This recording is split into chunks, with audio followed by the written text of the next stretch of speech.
Hello and good morning everyone.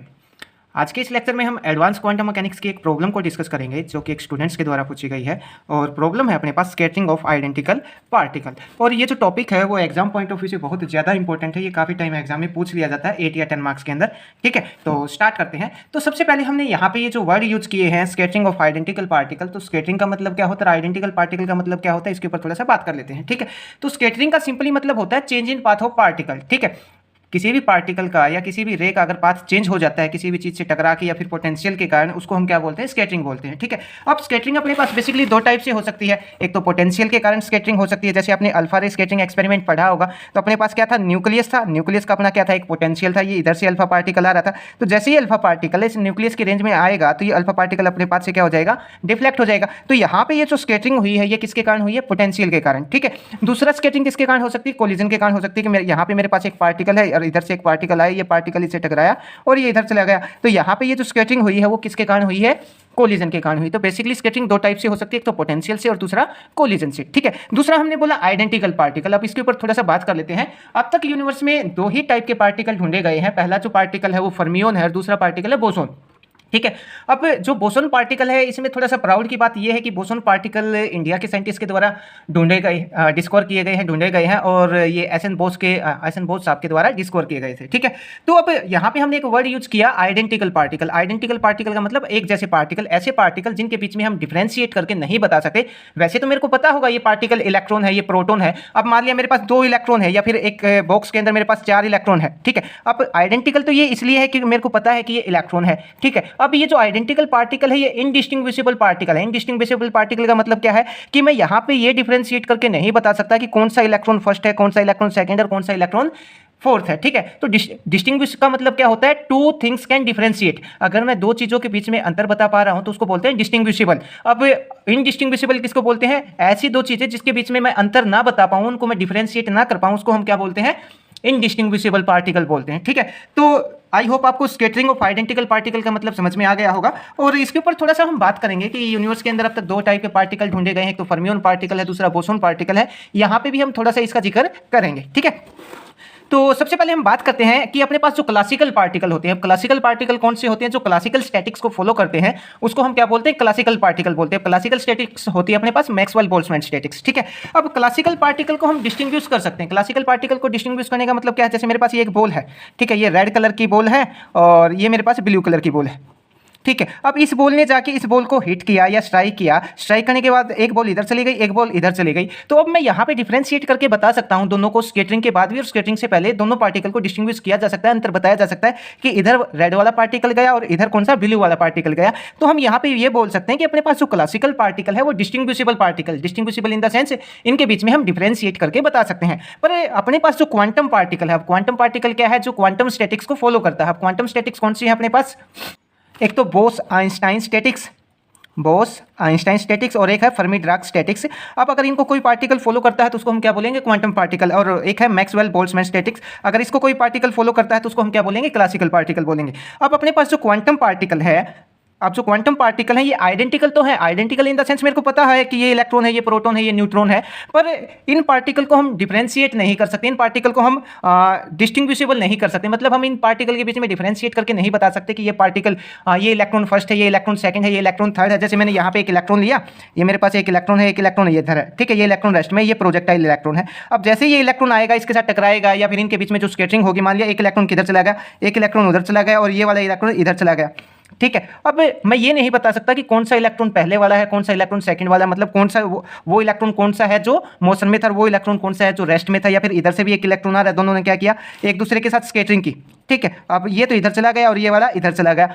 ठीक, अब इन दोनों के बीच में मैं ये नहीं बता सकता कि कौन सा इलेक्ट्रॉन फर्स्ट और कौन सा इलेक्ट्रॉन सेकंड है। ठीक है, तो हम बोल सकते हैं कि अपने पास जो क्लासिकल पार्टिकल हैं ये क्या है, डिस्टिंग्विशिबल हैं, और जो क्वांटम पार्टिकल हैं ये इनडिस्टिंग्विशिबल हैं, इनको हम डिफरेंशिएट करके नहीं बता सकते। तो हमने यहाँ पे यही लिख रखा है, classical particle are distinguishable in general but quantum particle are identical और which are indistinguishable. Means in scattering experiment quantum particle we can not distinguish which one is target और विच वन इज प्रोजेक्टाइल। अब इसका हिंदी में भी बता देता हूँ, ये बोल रहा है कि जो क्लासिकल पार्टिकल है इनके बीच में डिफरेंशिएट कर सकते हैं, क्वांटम पार्टिकल पार्टिकल में डिफरेंशिएट नहीं कर सकते, पर वो पार्टिकल आइडेंटिकल होते हैं, ठीक है। अब उसके बाद बता रखा है कि किसी भी स्केचिंग एक्सपेरिमेंट के अंदर हम पार्टिकल को, जो क्वांटम पार्टिकल है, इनको डिस्टिंग नहीं कर सकते, इनके बीच में डिफरेंशिएट नहीं करके बता सकते कि कौन सा अपने पास टारगेट था और कौन सा अपने पास प्रोजेक्टाइल था, ठीक है।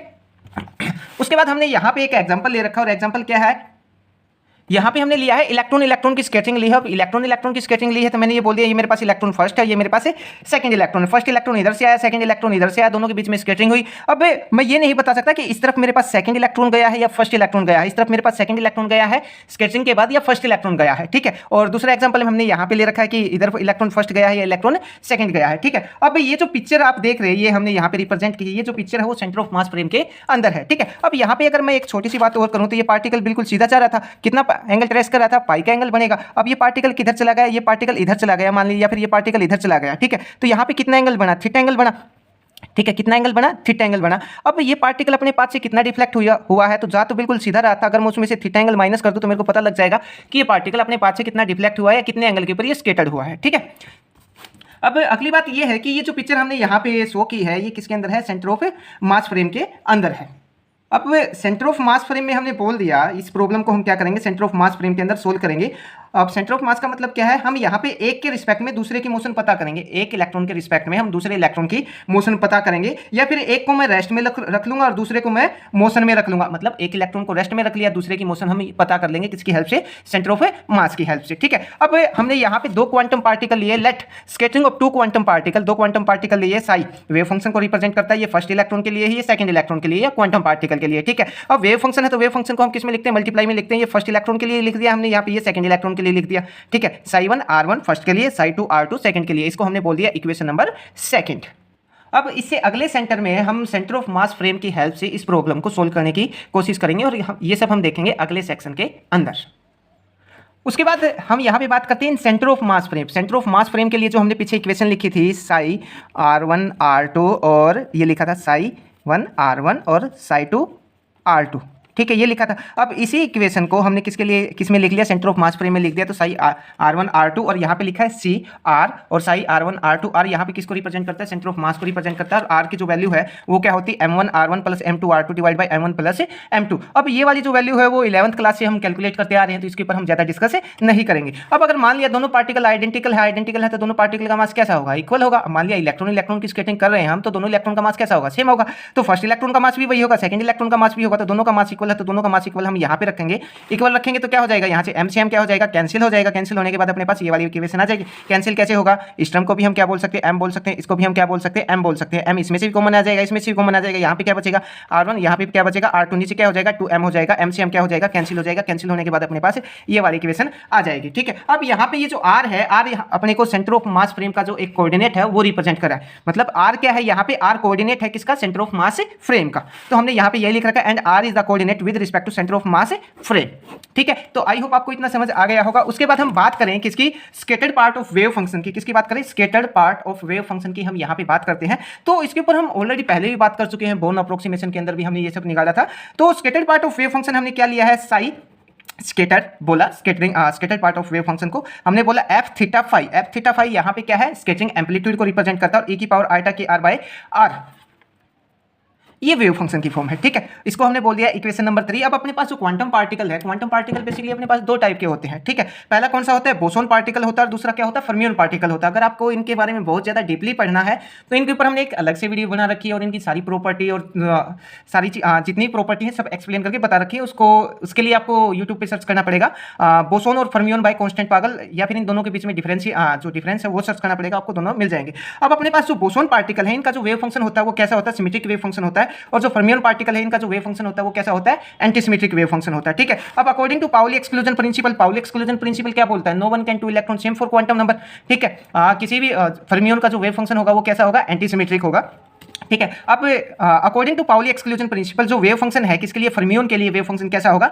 एंटीसिमेट्रिक होगा। वेव फंक्शन के हमने दो पार्ट यहाँ पे लिखे, साइज स्पेस पार्ट और साइज स्पिन पार्ट। ये कैसा होगा, एंटीसिमेट्रिक होगा, किसके लिए, फॉर फर्मियन के लिए, ठीक है। अगर मैं बोसोन के लिए बात करूँ तो बोसोन के लिए वेव फंक्शन कैसा हो जाएगा, सिमेट्रिक हो जाएगा। या फिर इसको हम एक टाइप से और रिप्रेजेंट करके बता सकते हैं, अगर किसी में माइनस का साइन आता है वो किसके क्या आ जाएगा, एंटीसिमेट्रिक आ जाएगा, और प्लस का साइन आता है वो किसके लिए आएगा, सिमेट्रिक के लिए आएगा। तो फॉर बोसोन साइज स्पेस और साइज स्पिन पार्ट कैसा होगा अपने पास, सिमेट्रिक होगा, ठीक है। अब उसके बाद हम बात करते हैं, अपने पास दो स्पिन हाफ पार्टिकल लेके चलते हैं हम, ठीक है। और फर्स्ट पार्टिकल का स्पिन कितना बोल दिया, 1/2 बोल दिया। सेकंड पार्टिकल का स्पिन कितना बोल दिया, 1/2 बोल दिया। ठीक है। अगर मैं टोटल स्पिन एंगुलर मोमेंटम की बात करूं तो कितना हो जाएगा, ये आ जाएगा S1 प्लस S2 से लेके S1 माइनस S2 तक इसकी वैल्यू हो जाएगी। तो S की वैल्यू क्या मिलेगी अपने को, 1 और 0 मिलेगी। अगर मैं S की वैल्यू 1 लेके सोल्व करता हूं तो जो मल्टीप्लिसिटी है, ये किसका फॉर्मूला, मल्टीप्लिसिटी का, 2S प्लस 1। S की वैल्यू 1 रखता हूं तो कितना आएगा, 3 आएगा। 3 आएगा तो इसको हम क्या बोलते हैं, ट्रिपलेट स्टेट बोलते हैं। ट्रिपलेट स्टेट में किस टाइप से मिल जाएगा, दोनों की स्पिन अपवार्ड हो सकती है, दोनों की स्पिन डाउनवार्ड हो सकती है। एक की स्पिन अपवार्ड और दूसरे की स्पिन कैसी हो सकती है, डाउनवार्ड हो सकती है। ठीक है। अब इसको हमने वेव फंक्शन की फॉर्म में यहाँ पे लिखा 1/2, एक का स्पिन अपवार्ड दूसरे का स्पिन डाउनवार्ड।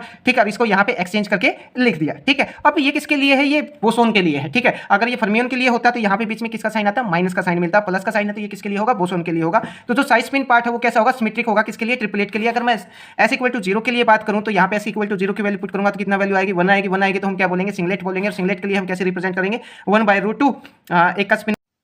सॉरी, बीच में कैमरा बंद हो चुका था तो फिर मैंने ध्यान नहीं दिया, काफ़ी आगे तक एक्सप्लेन कर दिया था। अब देखा है कि कहाँ तक एक्सप्लेन किया था, यहाँ तक एक्सप्लेन कर पाए, उसके बाद कैमरा ऑफ हो गया।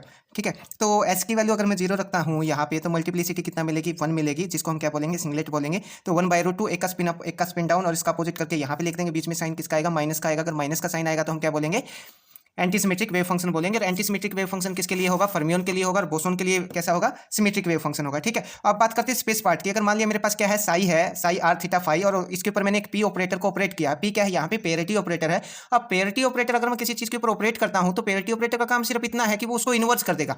ठीक है। उसके जो कोऑर्डिनेट है या फिर जो भी चीज़ है उसको वो क्या कर देगा, इन्वर्ट कर देगा। ठीक है। अब पेरिटी को मैंने इसके ऊपर ऑपरेट किया, ऑपरेट करने के बाद क्या मिलेगा, Sai r pi minus theta और पाई प्लस फाई। अब ये पाई माइनस थीटा कहाँ से आया, इसके बारे में मैंने आपको बता दिया पहले कहाँ से मिला है, वैसे ही अपने को पाई प्लस थीटा भी मिलेगा। ठीक है। अब नेक्स्ट पार्ट में क्या बता रखा है, पेरिटी ऑपरेटर को किसके ऊपर ऑपरेट किया, एक वेव फंक्शन के ऊपर ऑपरेट किया। ये क्या करेगा, इसको इन्वर्स कर देगा। इन्वर्स कर देगा, अगर अपने को माइनस का साइन मिल रहा है तो एंटीसिमेट्रिक। अगर ये इसको इन्वर्स नहीं कर रहा, मतलब अगर मान लिया ये माइनस का साइन अपने को नहीं मिल रहा है, इस वेव फंक्शन के अंदर कोई भी चेंज नहीं आ रहा, तो वो किसके लिए हो जाएगा, फिर सिमेट्रिक, जो सिमेट्रिक वेव फंक्शन हो जाएगा बोसोन के लिए। ठीक है। अब अगर मैं बात करूँ total wave function for fermion का जो टोटल वेव फंक्शन है वो कैसे होगा, तो psi equal to psi space part psi spin part. Psi space part कैसा है अपने पास, सिमेट्रिक है, और साई स्पिन पार्ट कैसा अपने पास, एंटीसिमेट्रिक है। तो टोटल वेव फंक्शन कैसा होगा अपने पास, एंटीसिमेट्रिक होगा। उसके बाद अगले सेक्शन में